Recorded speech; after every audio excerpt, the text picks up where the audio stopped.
will be on Hard Knocks this year. So, to me, that's one of the more interesting ways. They got a good team. We saw the Hard Knocks off season, which I don't know if they will ever do again. The NFC East, speaking of Hard Knocks off season, will also be there. The division that will be the one that they are going to be following. So everything's falling apart. Just watch it all fall down in the NFC East. Just incredible. What a show. Because when we talked about this last pod, the Eagles have a really tough road, Super Bowl hangover. What are the Cowboys going to look like?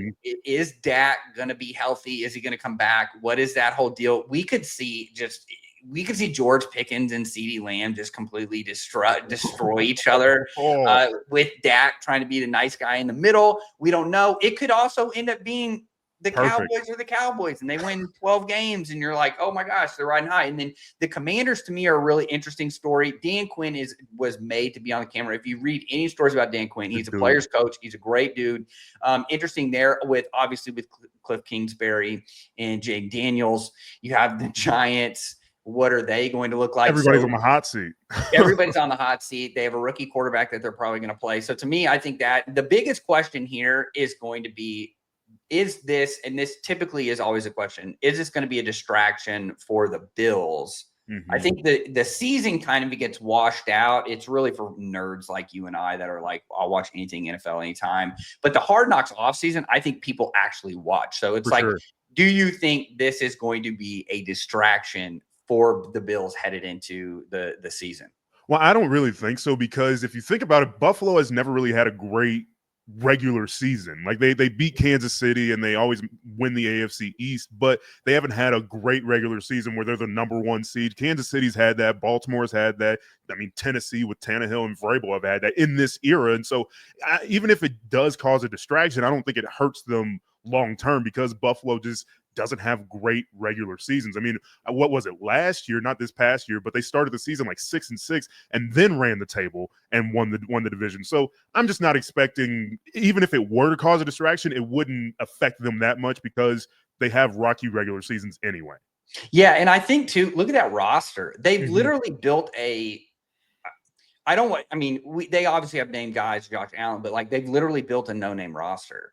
I mean, we're talking about them as one of these teams that doesn't have a number one. They don't have a number one receiver. And people want to watch Keon Coleman on Hard Knocks, but he's not a number one receiver on Sundays. I mean, Keon Coleman was built to be on Hard Knocks. He will have he will have a clip. And by the way, and I've tweeted this out before, we have to protect Keon Coleman at all costs. He has to be successful because he is hilarious. Him talking about going to the Burlington Coat Factory and getting all the colors of coats. He goes, they're only $100, and he's like getting all the colors. Between him and Xavier Legette, it might be the greatest receiving class of all time. I don't care if they're any good. Oh my God. It's like, yes, Keon Coleman and Xavier Legette, like we have to protect them both at all costs. Those guys are awesome. Like Xavier Legette is hilarious. Like when they were going to Germany and they were like, say asparagus, like they were having them say words. Like if you've ever been to that area of the country, like that's how people talk.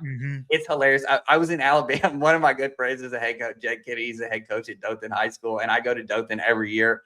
And he had a one coach one time. And he was there. He goes, look, I know you can't understand what I'm saying. He goes, there's a reason why we say Alabama dumb. He goes, but I promise we ain't all dumb. We just sound like it, It's just like, I mean, it's hilarious. Like I love those too. Like it's just so funny, like to hear those guys talk. And so like Keon Coleman being on Hard Knocks, I think is going to be great. But in terms of like a distraction, I kind of feel you. Like my only concern is like, is McDermott going to end up being, and I don't think he is, but like, is he going to end up being like a Saleh where you're like, okay, you're literally putting on a show for the camera. I think that's where the distraction comes, is you kind of get because yes, the cameras are there. They know they're there and they know they're on it, and people tend to act different. But I'm with you. I don't think it's a distraction. I think the NFC East is going to be really, really interesting because the storylines. there. It's the NFC East and things are going to happen. I think what's interesting with like Sean McDermott, like if this was the NBA and he just kept hitting his head on the same team and in the same round, he'd probably get fired. Like just because that's how the NBA works. In the NFL, he's getting a longer leash because he keeps winning his division. Josh Allen's that guy, and like you just got to beat one team in the conference, and then all of a sudden you can win the Super Bowl. And so like it is. I'm interested to see if that dynamic pulls itself through, like because this is the team that keeps hitting their head on the dynasty of the time. Is this something that they're going to talk about as a franchise? Yeah, because do you mention it? I'm reading Bill Belichick's book right now, and that was one of the things that he talks about is like not necessarily talking about winning or talking about the ultimate goal of winning the Super Bowl. It's kind of that process behind it. So it's always, that's one of those really good coach speak things that everybody says. We obviously know Belichick lived it, like do your job. I mean, everybody that's ever come out of that program has always said like, yeah, it was literally like do your job. But it'll be interesting to see too, because like I think McDermott is a really good coach. He's an underrated coach. They There's always have a good defense. Yes, and I think too. Look, this is a defensive coach that has allowed the offense to thrive. They've kind of done some mitigating factors on defense. They're have been up until this past year. They were one of the top split field defenses in the NFL, running a ton of cover 2. They ran more cover 3. Their safeties don't get enough credit. But then again, it goes back to what I said at the beginning. This is a no-name team. I mean, outside of Josh Allen, it used to be Jordan Poyer and Micah Hyde, but then those guys got old and cut and whatever, and now it's just dudes. Yeah, and I think, look, they added Joey Bosa, who is, again, kind of like hopefully he's on a little bit better than, he can kind of rekindle that, that Von Miller, but don't be Von Miller, right? Like, don't just fall off a cliff, Von Miller, Sure. Ed Oliver probably doesn't get enough credit, but again, we're talking about guys that are like underrated, right? Ed Oliver, you could argue, is an underrated guy. Matt Milano, because of injuries, but again, another underrated guy. Christian Benford's probably arguably a top 5, top 3 corner in the NFL. Nobody talks about him enough.